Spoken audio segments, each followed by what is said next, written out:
Inside the last 20 minutes of the SportsMax Zone for this Monday, the defending US Open tennis champion, top seed Novak Djokovic, was on Sunday disqualified from the tournament after a ball he struck inadvertently hit a female line judge in the neck during his fourth round match against Pablo Carreno Busta at the Flushing Meadows. Djokovic struck the ball out of frustration after losing his serve to go 6-5 down in that opening set. Now, in accordance with the Grand Slam rules, intentionally hitting a ball dangerously or recklessly within the court or hitting a ball with negligent disregard of the consequences may result in disqualification. Djokovic was defaulted by tournament officials after a lengthy discussion. Now, Djokovic was fined $10,000, stripped of all ranking points earned, and has been docked his tournament prize money, his overall fine, approximately $250,000. Now, back in 2016, let's take you back there to the ATP World Tour finals against Dominic Thiem. A frustrated Djokovic flirted with disqualification by launching a ball into the crowd. The 33-year-old Serb was in a tetchy mood when questioned by the reporter on that occasion. This happened, as I said, 4 years ago. Here's a transcript of the exchange he had with the interviewer.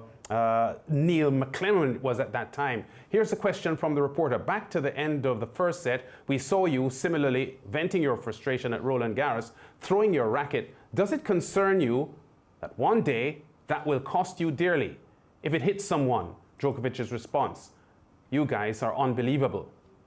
The reporter continues. Why is it unbelievable? Djokovic says, because you're always picking these kind of things. The reporter continues. If you keep doing these things, Djokovic stops him. If I keep doing these things, why don't I get suspended then? The reporter says, you were close, weren't you? Djokovic's response, I'm close if I'm still not suspended. So if I'm not close, I'm not close.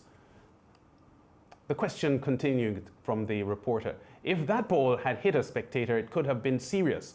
Djokovic's response, it could have been, yes. It could have snowed in the O2 arena as well, but it didn't. So Djokovic is being very, very difficult here. The next question comes in. You are not concerned about your mindset? Djokovic says, I'm the only player that shows his frustration on the court. That's what you're saying. The reporter says, you're one of the top ranked players in the world. Djokovic says, so? He says, you're showing this frustration. I'm asking you, do you think it's an issue for you? Djokovic's response, it's not an issue for me. It's not the first time I did it.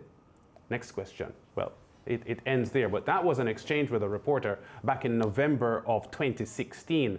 And a few months before that, Djokovic had flung his racket at the French Open at Roland Garros and almost hit a line judge, just narrowly missing the line judge. So the first question the reporter had put to Djokovic had taken him back to that incident. So this was now a second incident. So what happened on the weekend at Flushing Meadows is not something that a lot of people are surprised about. Djokovic on Sunday later took to Instagram to apologize for the incident. This is what he said. This whole situation has left me really sad and empty. I checked on the linesperson and the tournament told me that thank God she is feeling okay. I'm extremely sorry to have caused her such stress. So unintended, so wrong. I'm not disclosing her name to respect her privacy. As for the disqualification, I need to go back within and work on my disappointment and turn this all into a lesson for my growth and evolution as a player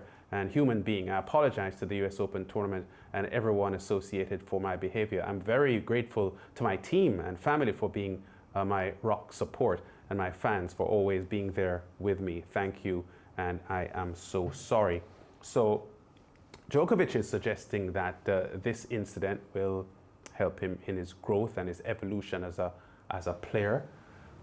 He's been a pro, Mariah and George, for about 17 years now. He's 33 years old. I think he has not learned his lessons. Well, I hope this disqualification will help him learn his lesson, Lance, because, you know, the exchanges that you read out with reporters, it seems as if he has a doke attitude. And what I saw is, even after he hit the line ref in her throat, he in her neck. Yeah, he just walked off, George and Lance. He didn't even bother to speak to reporters. It took you so long to go to Instagram to type up this, how you felt. Like you couldn't come initially and just let the public know, like, okay, I'm extremely sorry. It was so to me, it didn't come across as genuine, and that's what I have an issue with.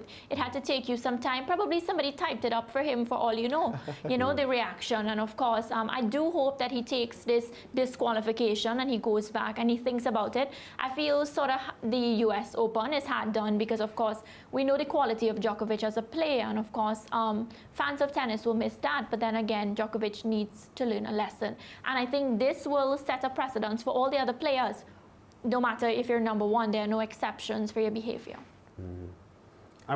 Before George comments, the Roland Garros incident wasn't a ball; it was his racket that almost hit the line judge. Intentional. The line judge actually had to, step out of the way to avoid being hit, and if that had happened, then he would have been disqualified then. And that was, like yesterday, a Grand Slam event as well. It was the French Open. So was he disqualified on Sunday for a totting up of incidents, or just purely on Sunday's incident? Based on the official's response, it was Sunday's incident. Because based on what happened, they said he was reckless. he breached the rules. So am I the only one who feels it was harsh? I'm not sure. I'm Stephen not A. seeing from many ESPN people who think it was thinks the harsh. same, George. All right. Do you think it was harsh, Maria? No, I think he needs to learn. Lance, you think it was harsh? Well, before I answer that, let me kind of agree with you about what happened in the past. If I think about what happened in the past, I don't think it is harsh. But if that had happened as a first-time breach, I may have looked at it a little bit differently. But because he has been in the position in the past where he has hit balls into crowds through his racket, almost hitting a line judge, because of his history of doing that, I have very little sympathy for what happened to him. So you have very little sympathy, as you said, if it's a totting up offense. Yes. But if it was purely on the strength of what happened on Sunday, your feeling is what?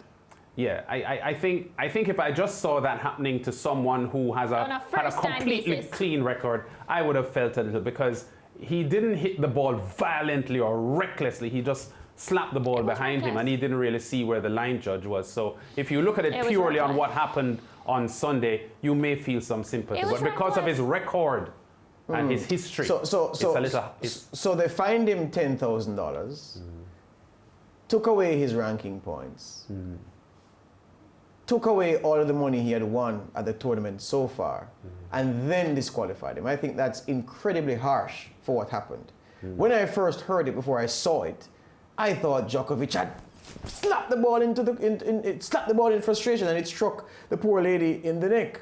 I didn't know that he went and just flicked the ball and it caught her. Oh, immediately. That's what happened. So I'm saying, if you compare what happened on Sunday to what has happened that has caused the disqualification of players previously at ATP events, this is incredibly harsh. I'm saying, before anybody asks the question and gets fuming and not hear what I'm saying beyond this point, I'm saying, give him the $10,000 fine, no problem. Take the ranking points, no problem.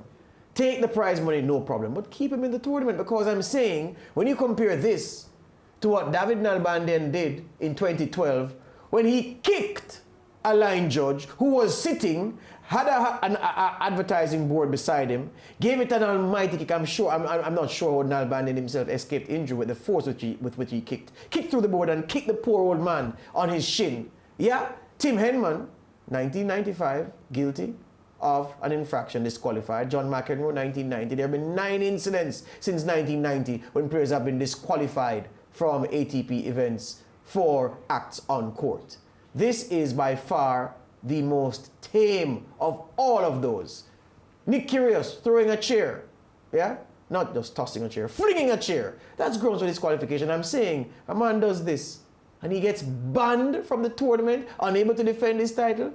It's way too harsh, when there are many other measures that they could have used to sanction him for what happened on Sunday. I'm glad you mentioned John McEnroe, because even he commented on the issue, and for somebody who has been he's in the politically correct brigade. He has to, because he's pandering to different groups, so he has to be, this man who was a devil when he was playing, he should keep his mouth quiet. And he was talking about, a reckless shot, and he made other reckless shots in the game, so he thinks that he should have been disqualified. Anyway, Serena Williams was a winner today. She's through to the quarterfinals as she steps closer to Margaret Court's record of 24 Grand Slam events. We go to break. Back with more after this.